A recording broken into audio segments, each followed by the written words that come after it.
Hello everyone, I'm out here replacing the fuel pressure regulator on my '09 Corolla Matrix. Just figured I'd show you guys kind of how I'm doing it.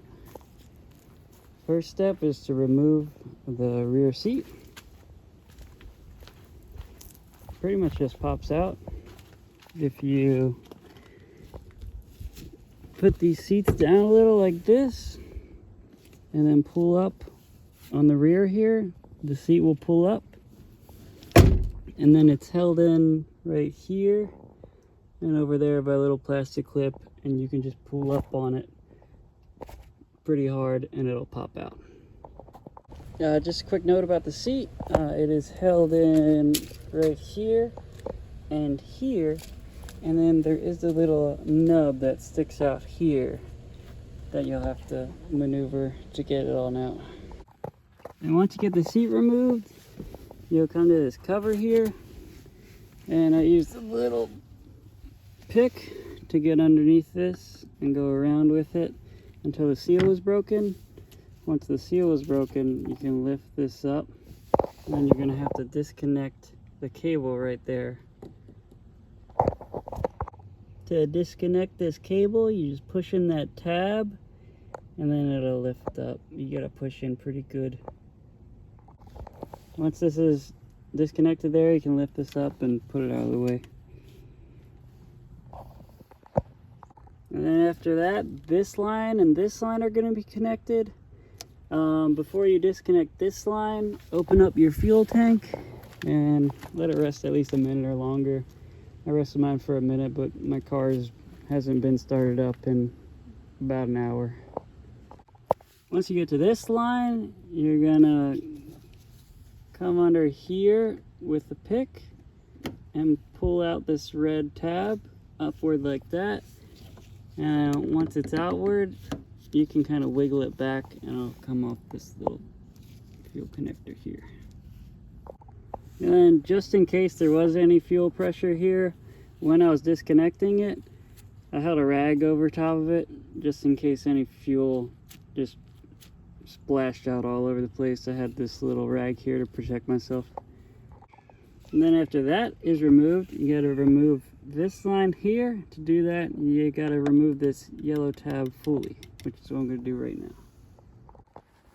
Once you get this tab out like this, you just press in on the sides here with the pick and it'll pop it in on and out.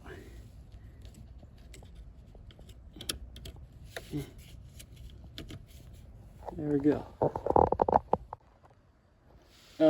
Definitely have a rag when you're disconnecting this one, and be slow and careful with it.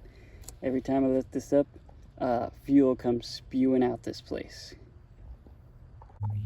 Alright, after lifting it up and down a couple of times, I got a little bit of fuel out and filled up that whole rag fuel.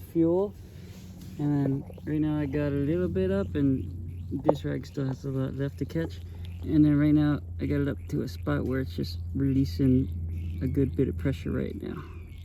So I'm gonna let it bubble out for a little bit. Alright, I think all the pressure is released, so now I'm just gonna take it up and then off. Alright, once you do that, you're gonna get a flathead screwdriver and put it on the notch right here. It can be any notch. And you're gonna start hammering the end of the screwdriver to try to budge this ring to get it loose. Now, this is the method to use if you don't have a tool, and I didn't have a tool, so you just put it there, hammer, hammer, hammer. Put it there, hammer, hammer, hammer. Put it there, hammer, hammer, hammer. Over here, hammer, hammer, hammer, and keep going around until it budges loose. Alright, so I took out the fuel pump. Now I got it over here. And it looks like this. The first thing I did was remove this tiny little pin here. And it was on the end of this metal spring here. And this kept this part in place. So now we can remove this part. Well, It's hard to do with one hand. But anyway, after that, this part has a clip here and a clip here, and I just undid it and pulled it up. And now we can get this out. Come on. Come on. And then we got the fuel pressure regulator here. And then this is the fuel pump motor itself. And we're going to take out this by undoing these clips here.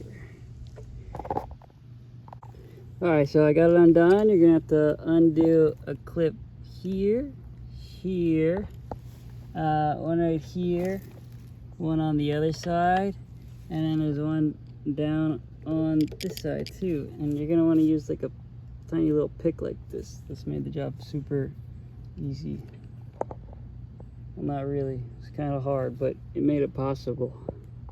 Okay, after that I got these pliers and I put them here on the fuel pressure regulator and then wiggled and pulled it out.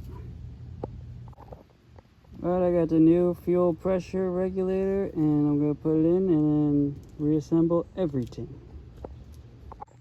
Alright, I got the fuel pump assembly all back together. First thing I did was push these clips in all the way down there. You can't see them right now, they're covered by this panel.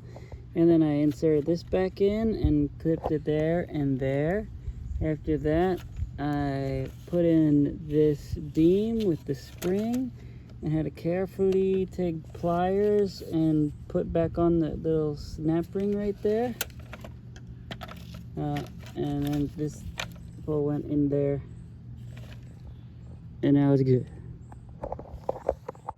Alright, I just put the fuel pump assembly back in, and now I'm gonna retighten it down with this little ring again. Okay, once you put the fuel pump back in, there's a little notch here, and you gotta line it up with the notch there, and then it'll press down real good, and then you put the ring on. Alright, I got this and this reconnected. Just make sure whenever you connect this little red part goes over that plastic nub in there so it locks on. After you put this one down, you just put this yellow thing back in through like that, and it'll click in. The last thing I need to do is connect this and then put this back on. Alright, I connected everything. I retightened the gas cap, and now I'm coming over to the wheel where I put the key in, and I am just turning it to like the midway position where everything comes on, just so it builds pressure, and then turning it off, and then doing it again, and then waiting a bit, and I'm going to do that like 3 or 4 times, and then I'll crank it up. Alright, the car is started now. The first time I tried to crank it, the starter did go for a while, and then I stopped it, turned it off, and then I redid the key positioning thing on, and then off, on, and then off, on, and then off. And the second time it started up good, and now I'm going to go back here and make sure that there is no fuel leaking. And right now it is looking good. Alrighty, I put that cap back on, and now I'm probably going to put a little bit of fuel resistant gasket maker under it. I'm not sure if it really needs it.